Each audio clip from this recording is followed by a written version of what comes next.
Wang Yi a participé à la 9e série du dialogue stratégique de haut niveau Chine-Union européenne, lors d'une conférence de presse conjointe avec la responsable des affaires étrangères et de la politique de sécurité de l'Union européenne, Federica Mogherini. Wang Yi a souligné ce qu'il pensait être le thème central des relations. Entre la Chine et l'Europe, la coopération reste le courant dominant du passé, du présent et de l'avenir. Le chef de la diplomatie chinoise a déclaré que ses homologues européens et lui-même partageaient un consensus en 10 points, dont leur soutien au multilatéralisme, à une économie mondiale ouverte. Toutefois, ces propos sont intervenus après que l'Union européenne eut qualifié la Chine de rivale stratégique la semaine dernière et promis de prendre des mesures pour limiter ce que le bloc appelle les pratiques commerciales et économiques déloyales de la Chine. Cependant, Federica Mogherini a déclaré que cette relation avait un contenu plus large et que la concurrence n'est que normale. Ce n'est pas noir ou blanc, c'est plus complexe.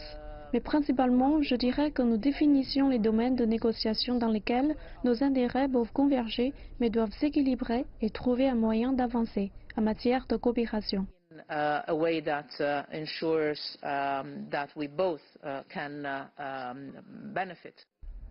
La visite de Wang Yi marque le début d'une série d'échanges de haut niveau entre la Chine et l'Europe, notamment les visites d'État du président Xi Jinping en Italie, à Monaco et en France, ainsi que la présence du Premier ministre Li Keqiang à la réunion des dirigeants Union européenne-Chine en avril.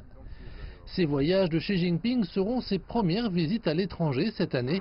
Wang Yi a déclaré que cette décision indiquait clairement que peu importe l'évolution de l'environnement mondial, la Chine considérait toujours l'Union européenne comme un partenaire stratégique majeur.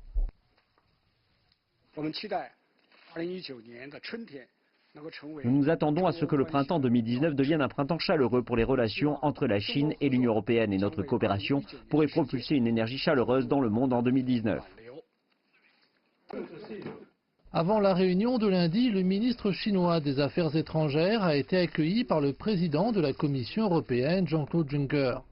L'itinéraire de Wang Yi prévoyait également une rencontre individuelle avec son homologue britannique.